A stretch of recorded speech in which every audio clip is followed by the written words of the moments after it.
Bismillah. Thank you, Engineering, for introducing me. I would like also to thank Mohammed bin Rashid Space Center for giving me this opportunity to share our research and our knowledge for the GIS and remote sensing, and more specifically on the environmental science. For the last 10 years at University of Sharjah, we have been involved in many activities related to research in GIS and remote sensing. And here today, I would like to share some of the elements of research that we've been involved as an element, as a technology, and challenges that we are facing during our research and during our work with the different agencies. As well as the second part, I will highlight some of the major projects that have been conducted for the last 10 years and closely related to the society that we are living in at United Arab Emirates.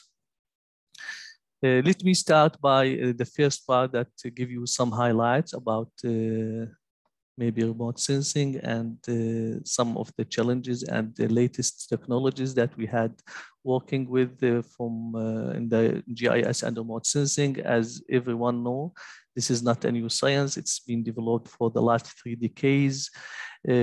Simply, it is extracting information for the earth science. This information is very wide, from land to sea to air, and without contacting or physically contacting these elements.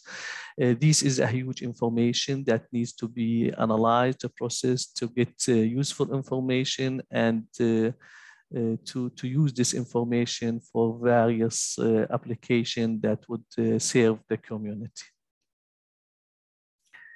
If you can see that the most obvious example of the remote sensing is the satellites or the satellite images that are capturing information for and used for different applications, starting from land use, land cover, for let's say earthquakes, change detection, water monitoring, quality management, water resources, very diverse application that are developed every day. If we need to highlight what are the main challenges or main technologies, maybe we can go a little bit to the main items that we are working with, which is the main element of remote sensing. That's the spectral information that we get it, the platform, the different platform that used to capture these images and make the big data available for researchers and for society and for different people to use this data for different applications. That what we can see in the first channel here, which is the data acquisition. This is a big challenge due to the big data, to the big development, and the a large number of satellites that have been developed and launched lately. We can see that these data needs processing, and before processing, it needs a lot of pre-processing that will make this data useful to be used and efficient, and make this data reliable and trustable in order to use this data for different applications. The last challenges after this data is what we can see all over today about developing algorithm and let's say what we can see from machine learning, deep learning, artificial intelligence, and all these languages that have been developed to implement these models and algorithms. So let's see what we can do and how we can summarize these elements. In order to make it a little bit more understandable or to lead our presentation today, I divided the technologies and the research in general that we are conducting into 3 main elements: the challenges that are related to the platforms and the imaging sensors, the pre-processing and the data fusion for these data, And the last one is the challenges that are related to feature engineering, from feature extraction, feature selection, image classification, image processing, semantic and non-semantic segmentation, object detection.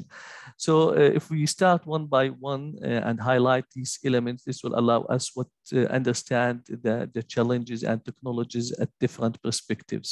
So if we start with the first element that will allow us to understand the acquisition from the platform, we can see that there's different diversity, optical, infrared, microwaves, and a lot others satellites. It has been absorbed by NASA, so that more than 6,000 functional satellite, annual increase, it's 5%. Imagine that we have 1.4 million image per day for the Earth. And in this number, you can see the challenge that we are looking for in order to track the data and make sense out of all these data in different applications. You can, small review for what we can see in NASA. We can see these satellites are not, are developed day by day, specialized satellite. For example, we have the synthetic aperture radar and ISAR. This is a satellite designed to observe measurement for all the planet using synthetic aperture radars. We have some specialized radars such as surface water and ocean topography that been launched in 2021. And we have also going to the air, where we have satellites specialized in monitoring the aerosols size and the quality of the air. And this is not stopping anywhere. This is continuous, and we will see much more in the future, which increase the challenges. These technologies are very vast and very fast. So both will allow us to see and highlight the challenges that we are expecting in the near future. If we talk about satellite, this is only one of the platforms. However, we can imagine that there's a lot, and millions of images are taken every day about using airborne and let's say unmanned aerial vehicles with different resolution, with different spectral images, and capturing information for a single project may require capturing information from the three elements, from satellite, from airborne, from the unmanned aerial vehicle. Depends on the application, depends on the target and the objective that you are looking for. A small just figure that show you that these applications from different platform depends on the coverage that you are looking for, the resolution. Other factors would also control the temporal resolution, the cost that you are looking for. But all these elements are available for different projects, and the application and using this data will be different, depends on the use, depends on the purpose for any study. The major challenge that we can see that these data are not used separately. So a lot of a project, as you can see in the nature, will not rely only on the space. So integration between all these elements, between terrestrial, airborne, between airborne and satellite, will be required. The integration goes far from corrections, from registration, from navigation system, from pixel size, from spectral. So fusion of data would be also an issue. If you go for the first one, this is give you the development and challenges that we are facing from different satellites. However, also imaging sensors are also developed, from multispectral to hyperspectral, thermal, light detection, and microwave images. So if we look at, for example, Landsat images, which is widely used and has been used for the last decade for different applications with the 8 or 10 bands, you can see that the spectral information has been used widely for different land use, land cover, vegetation. However, development are continuous for having not only 8 bands, having hundreds of bands with hyperspectral, where signature and distinguish of elements would be much more reliable and significant. We are not distinguishing only between vegetations and water, but we are different vegetation types, and maybe go to furthermore elements of the soil and much more. So the hyperspectral technology has been also emerged. Even my knowledge about the hyperspectral information or sensors in UAE is not very well. Let's say there's not enough data, but it is in the way for the future or the near future.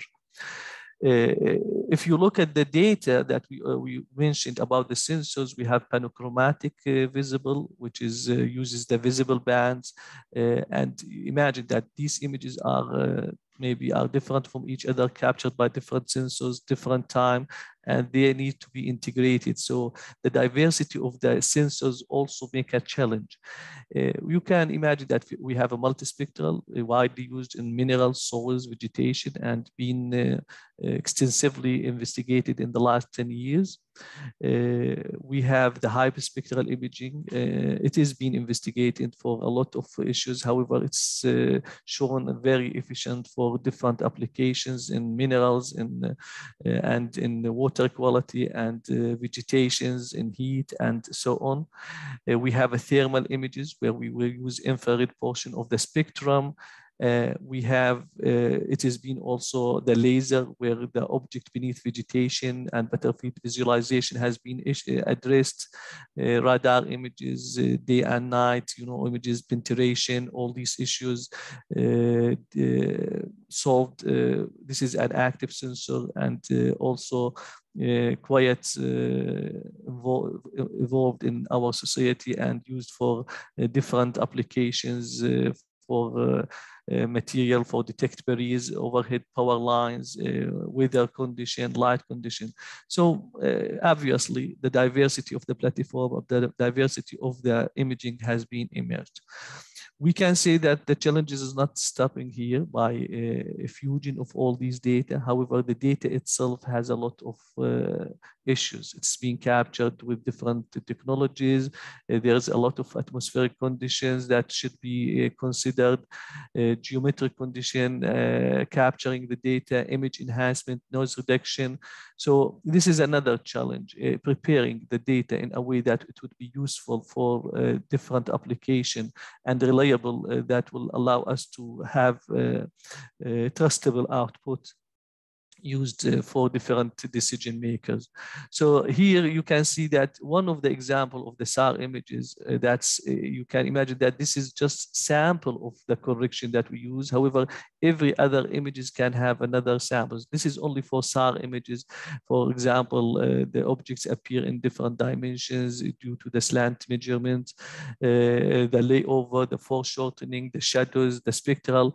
And you can imagine that each of these has its own condition that would allow us to investigate, to research, and to see how to solve this problem and how to prepare the elements or images that being captured in different platforms to be used correctly in different projects. Two elements, two challenges has been mentioned here. The data acquisition, which is platform and imaging, the data processing, which is correction and data fusions from multi-temporal, multi-resolution, vector data, satellite data, platforms, drones, aerial photos, and so on. All these data now is, we have rich data, we have big data, very rich of information that can be used for different environmental problems. These needs now handling, processing, statistical analysis. It needs feature extraction. It needs understanding. It needs a classification. All these elements from feature extraction, image classification, object semantic, you can see that machine learning and deep learning algorithm are involved in some way or another. These are big topics that maybe cannot be handled in one lecture or another. It is total courses that we are teaching at different levels in master and bachelor degree. However, if you look at some example of the deep learning, for example, challenges that, or machine learning challenges that we can expect, one of the challenges that you can expect, the different in seasonality. And you know, deep learning, for example, you need a big or large number of samples at different, let's say, time. If you can see at the rise here, this is at the time of harvesting, and this is when it is green and it's still in the growing stage, and this is for harvesting. And you can see even this is the same. It could be a problem for capturing the data and make use of it. The clouds is still a problem, and some even in UAE is not a big deal because most of the year is sunny, but it is also makes some, let's say, concerns about capturing enough information. These images, as you can see, collected at different dates, angles, seasonality, spatial resolutions, and for sure, using this data, develop a model, a trustable model, a usable model, validate this model would be a challenge as well. If we need to summarize some of the challenges that we are going to, what we are facing in different deep learning by extraction or by developing a model for extracting a certain classification or managing a certain problem, we can say that the process of preparing considerable amount of label data of deep learning is laborious and time consuming. We need thousands of elements, as I will show one of the project that we collected 1,000 of images for a certain task for palm tree. The fine tuning of the deep learning model, the hyperparameters, learning rates, optimization, the depth of the models, all these has to be considered. A wide variety of hypotheses should be considered to investigate the practical use. Building a trustable deep learning model for decision making, data quality for decision, and model transferability. So you can see that, yes, that's the huge number of data has been an issue, correction and image processing an issue, optimization, artificial intelligence, and data is an issue, data fusion is an issue. So all these are exaggerated by the number of technologies that we have. So the number of images, the sensors, 1.4 million image every day, that make the challenge higher and higher. Here we are, in order to highlight some of the projects that basically use these challenges. We can see that I will demonstrate maybe 9 projects. Please stop me if the time is going, but I will try to be motivated and to finish these 9 projects. And basically these 9 projects, in way and another, they use different data, they different satellite, they use different hyperspectral, multispectral, thermal images. We did the corrections, we did the fusion, the second part, and also an algorithm mostly has been developed for different purposes, for feature extraction, for classification, for semantic, that will allow us to tackle a certain environment. So I saw that the second part of, after highlighting all these elements that been as an issues that we are dealing with during research, I will demonstrate these 9 projects within the 3 elements that I'm showing here in the 3 challenges that we are showing in the current slide. The first project that being conducted, it is a project that will use the satellite images. We'll use the machine learning images algorithm to map the potential groundwater. So the main objective of this project is to investigate the groundwater, the surface indicators. We can say it is not a field, but it is validated by a field. Validation was used by using the well field. In this program, we use the machine learning, namely random forest and maximum likelihood, and the result was the ground potential map. Different layers has been used, depends on the satellite imagery and depends on the, let's say, spatial information that being captured, not only by satellite, even by some ground observations such as ground control point and GPS. So for example, here we have prepared 6 layers of precipitations has been captured and verified by ground observation, the slope and the elevations. This is the north part of UAE. We have the fractures that been used and the geology layers has been classified based on Landsat imagery. And here also the DTM, which is 30-meter resolution, has been used to extract the drainage network. And this will allow you to see the benefits of using satellite imagery for preparing the data for a huge area that could be beneficial for different applications. Most of the study has low moderate. This is the results. If you can see here, we classify after we overlay these images together with finding the contribution of each factors, the geology, geomorphology, let's say soil, and all these elements.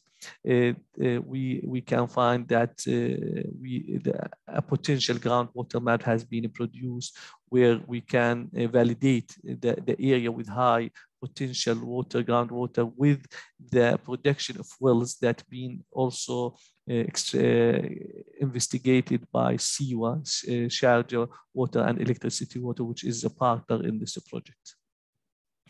Another project that we can highlight, also we will highlight what are type of images, what are the correction and fusion that we did, what are the algorithm that we use. Here in this project, we use, for example, multispectral land images. We use also very high resolution imagery. We developed the urban development. We extract quantitatively the urban development from 75 to 95. Here, image processing and edge detection techniques has been used as indicator of the urbanization. It has been validated by digitizing to see the efficiency of the projects also. And the problem here was the urbanization and converting the land from the bare sand into compacted sand. And this will cause a problem that related to the water and the flooding issues. So the question was, is it feasible to invest in the drainage infrastructure in Ajman city or not?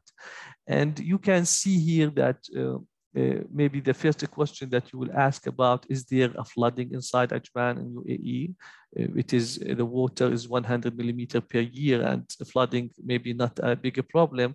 However, if you look at these figures in Ajman, you can see the amount of problem that facing for infrastructure, for the building, for the transportation, and these are figures from a flash flooding that been in Ajman. So thinking about mapping the flooded area and as a part of investigating the drainage system in Ajman is worthwhile to be studied. Here, the digital elevation model, the slope, the excess rain has been used in order to evaluate the drainage system and to see the flooded areas. And this has been done for different years and how it is being developed. Because the urbanization, as you can see here from the previous, has been developed significantly from 75, 95, and the urbanization changed the runoff coefficients that been calculated by time. So the rain harvesting, because of the compacted areas that been developed over urbanization, has been used to investigate the rainfall harvesting potential in meter cube. I will not go into all details, but this is what being done in Ajman. This has been verified by GPS point in a flash flooded area where field investigation has been used to verify our observations. A third project that we recently, it is in 2022, that been used in order to investigate the urban heat island in the coastal cities. So if you can note here, the studied area was along the Arabian Gulf. We have a zone 1, which is a coastal area. Zone 2 is near coastal, and zone 3 is the far coastal areas. We need to assess the land cover change. So this is basically to study the relation between the land change and the temperature, understand how the land surface change, especially anthropogeny, as a function of the land use, and examine the change of land surface temperature between daytime and nighttime. And in this, we used data acquisition from Landsat and MODIS, classification using object-based recognition for one of the Sentinel data has been used also, and verified, validate in order to ensure the validity of the urban land use land cover map. And here also the land surface temperature has been investigated during the, let's say, the summer and during the winter. Different analyzing and different profiling has been investigated to understand the phenomena and to understand how the urban or the heat change over time and as a function of land use land cover at coastal cities in an arid area. So there was 3 phases. Phase 1, satellite images has been collected and used to extract both the urban area, urbanization, and the land use land cover, as well as it is being used to have the land surface temperature. We examined the spiral focus and the land use land cover. In the third, calculated land surface temperature at different stages. So the land cover, land use, and the land surface temperature has been calculated at different stages. If you look here, this is the classification and this is the development in the area from 1972 to 2020. Some very observation that in 97, the third zone was almost not urbanized. The most urbanized area and the growth rate was observed in the coastal areas with the rate of 59%. So this will give you a sight about the development actually during the last, let's say from 70 to 20, the last 20 years. Here, the 2 observations that been basically cached from out of this research, it's 2 observations. One, we call it spatial inversion, and this profile, this is A and B, this is the coastal area. So this is profile A, and you can note that in 2020, and it has been examined also over other years, that the temperature, the profiles has been always gone up. You can note that this area is nothing but the coastal urban area. And you can see that as you go far from the urban area to the land, you can see that the temperature has been increased. This is due to that always the urban area in arid area is compliant with, let's say, vegetation that will lower the, however here the desert that will allow, the temperature would be much higher. So as far as you go from the urban area, you can see that the temperature has been increased, and this is what we call it spatial inversion. If we look at the MODIS images, and this has been verified, we used MODIS and land surface in this, and Landsat surface images. And in this, the second one is the temporal inversion, where we compare the development of temperature over from 2000 until 2020, and you can see that the temperature in 2020 has been increased only on the night, on the summertime. This is the significant observation, that other changes was not significant. The most significant changes that we noticed that happened on the night time on the summer, and this is you can see that by time from 2000 let's say from 2000, this is the yellow, to the red to 2020, the amount of let's say the percentage of temperature has been increased by 17%, and this is what we call the temporal inversion.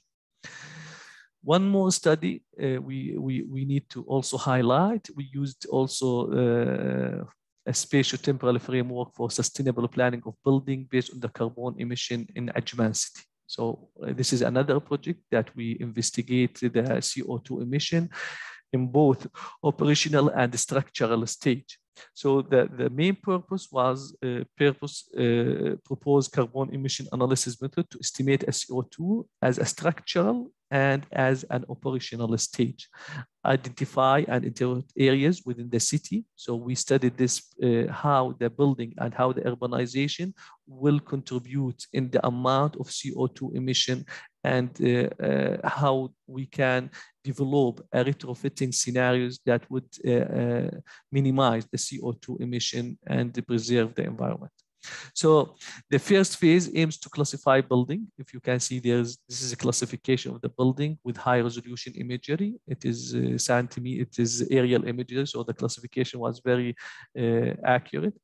The structural and operational carbon emission, influence factor CO2, intensity factor, sorry.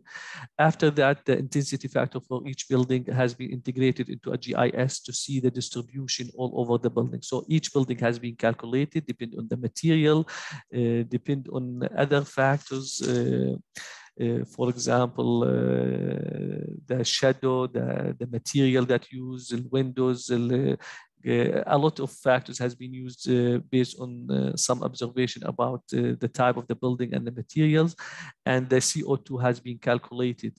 You can see that after calculates has been mapped for different places where high-rise building has been shown that it is raising the CO2, and you can see here that the embedded carbon emission equivalent has been developed from 1986 to 2015, and this is even, it is shown here in the elements has been quantitatively evaluated. The amount of construction CO2 emission increased from 7095 in 1986 to about 12,680. The construction, it is happened in one time. However, the operational has been mapped year by year since it is being changed. So when we used different retrofit scenarios, such as changing the material, changing the layout, the shadows, and all these elements, 14% it can be saved from this compared to the existing operational system of the building. Fifth study, which is also continuing about our scenarios. There is, let's say, data, there's fusion, there's algorithms. So one of the best or one of the interesting topics that we tackle is the palm trees in UAE. It is exponentially increased over 40 million in 2010, and I don't know the count in 2020 or 22. So proper knowledge of the distribution, number, and health of these is necessary. Monitoring, irrigation, and estimation. We need to accurately map this by image processing, by satellite image, taking advantage geographic object-based image recognition that or image analysis can be used. And this is what we did in this study. We used for feature extraction what we call anti-cloning algorithm, and the following slides will show you different aspects. The area was in Ajman. There was a vegetation area with large number of palm trees. We used, let's say, some images with high resolution, 15 centimeter spatial resolution. This is RGB, red, green, blue images. The algorithm is very big, but I can summarize it by we have to make a segmentation, optimization of the scale, shape, and compactness. These aerial images will be, we will extract the features based on different parameters for the tree. Large number of features has been extracted, and we employed the anti-cloning algorithm to extract these features, and we determined the best features that will be used in order to determine the palm trees. This has been introduced into classification analysis that employ, for example, decision tree, support vector machine, and neural network. And this is the process, let's say, segmentation, feature selection, and the classification has been widely used and let's say implemented in the various projects, not only on palm trees, maybe in any other projects, for example, ship detection and so on. The classification shows that with high accuracy, which is overall accuracy was almost 92, kappa coefficient 0.9, and I believe this is a reliable and output that we can rely on to proceed with other, let's say, areas and to expand it to different areas at UAE. This also has been published work. This work has been also developed with other universities, with our colleagues here, specialized in deep learning, for example, and let's say neural network. So the same project, however, using develop a deep semantic segmentation, use the unmanned aerial vehicles. So this is the resolution is very high.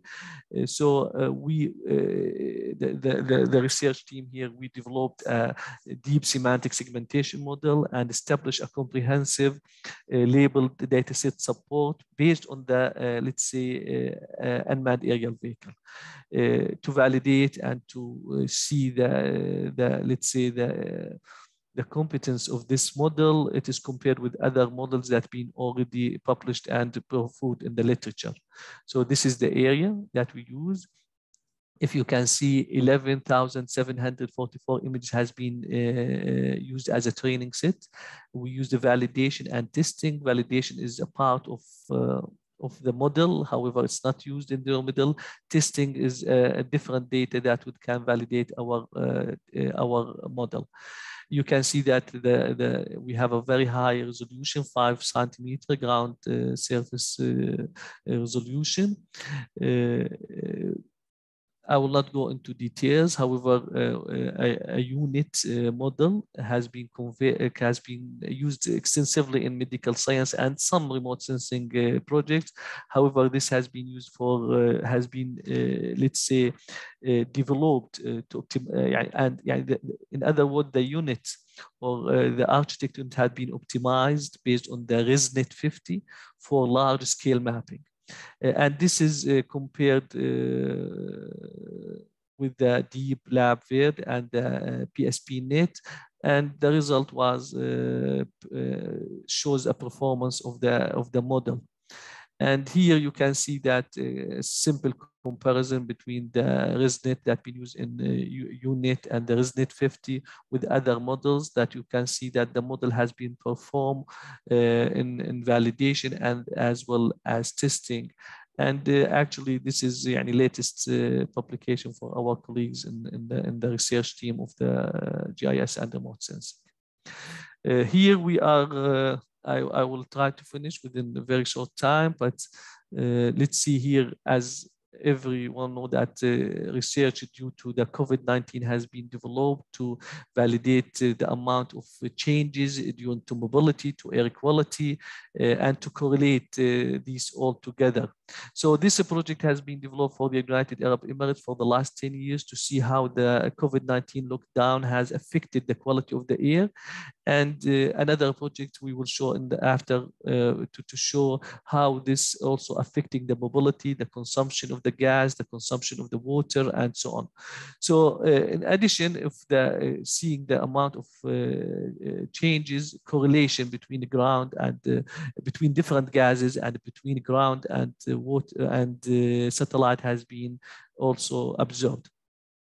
The methodology, as usual, data set has been collected, air or pollution data from the ground, and the satellite has been observed. Other conditions such as meteorological condition has been taken into consideration: wind speed, wind direction, temperature, humidity. Analysis has been done, statistical, spatial statistics, and spatial temporal variation between air, correlation between different gases. So let's see some of the result about this correlation. So you can see this is one of the gases. Even we have many gases, and O2, SO2, O3, AOD, and other gases, and we see the correlation, but you can see visually, but even it is being calculated, let's say quantitatively, we can see that there is a reduction can be obviously observed in 2020 compared to 2009 in the urban areas. As you can see, this is nothing but the urban areas. Very interesting to look at June, where you can see that the amount of NO2 compared to 2019 June and this is very interesting to see the amount. This has been quantitatively evaluated, where we can find that the reduction was up to 22 in NO2 and up to 17% in SO2 in UAE. And this is also very good observation that we use satellite imagery and different techniques to end up with these elements. I will not go for all these details here since we are short in time. Here we have a documents that also evaluate what happened, what the COVID-19 lockdown affect the mobility, the air quality, and utility consumption. This is also a different condition has been investigated to see what are the how the major lockdown affected the air quality, affected the mobility, and so on. So I believe that I would be happy to discuss with anyone if you are interested. Data has been collected from the ground, has been collected from the satellites. Data has been captured from BIA. This is the ground station, ground mobility reports, and Sharjah Electric and Water Authority has been also been used. This is just a simple graph that show you that how the changes from February, where we have the pandemic, and you can see the lockdown here. This is the base, what has the base for this is the mobility, how the mobility has been changed. So you can see the reduction, and you can see in the residential area has been increased compared to the mobility. And here you can see that this is nothing but the events that been announced by the government. Precautions criteria and public holidays has been noticeable impact on the behavior from February to June during the pandemic. We just a very quick in the mobility, all sectors except the residential sector experience significant mobility, and so on. Also, the electricity has been investigated. You can see that the residential area during the industrial area has been reduced. However, the residential area slightly increased. Obviously, that the governmental agencies, maybe some of the industry has been locked down, and this will reduce the amount of consumption. Even though we cannot see that there is, if we compare the overall from 2016, there was not significant change. Even there's some reduction. However, the reduction was not significant. The same thing happened for the water as well. There was some increase in 2020. If you note here, if you compare the residential with the industrial, you can see there's some increase from the baseline. This is the baseline for the industrial. However, the amount of water in the residential area has been increased in this area. So this has been to show the behavior in mobility, in the consumption, and also in pollution as a result of, for example, mobility reduction and so on. The last project, I will do it very fast. So one of the most interesting project that we did here is about whitening. Whitening is nothing, is you see exactly as whitening. It is nothing but a calcium carbonates, CO3 on the sea. Whitening event lasts for days, and a lot of studies connect the whitening with the oil in the area, but it is not the time to mention all these details.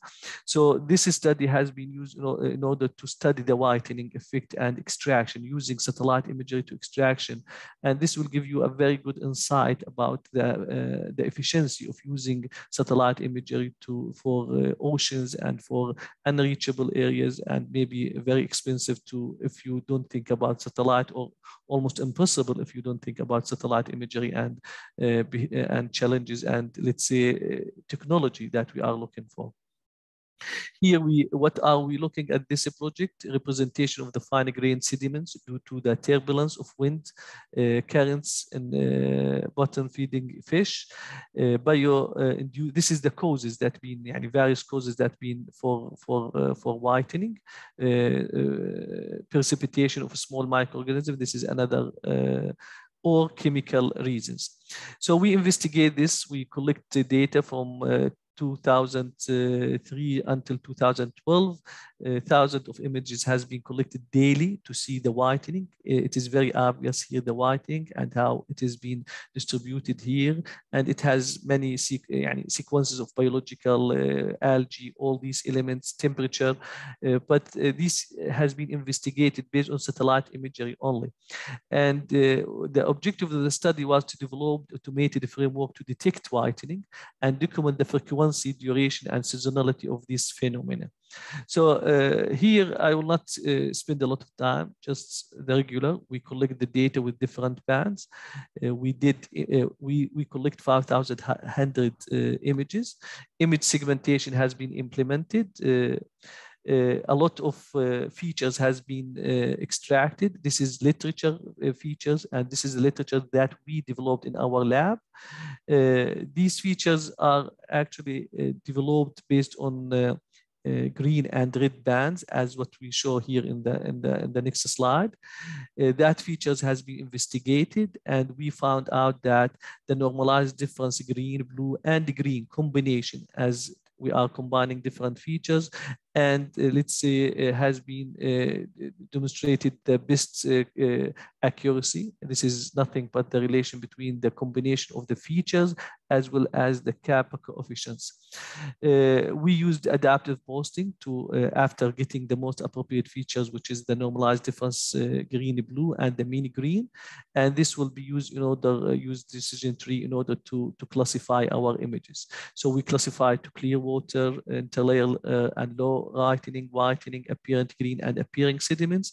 And this is how it is being reflected onto the images to classify the whitening area. It has been observed that the whitening occurred mostly in February. The total number, it is 2 to 11 days per month, and it is 8 to 34 days per year. And let's say the duration of the individual events range from 2 to 8 days. Thank you for listening. I think I give some just sides about our projects. Our team has been involved, myself, and we have expertise in environment, GIS and remote sensing, in deep learning, in machine learning algorithm, in geotechnical, and this was what I showed is nothing but the collaboration of the team that we had for the last 2 years, which we are proudly produce as a research output of the GIS and remote sensing research team. I would like also to thank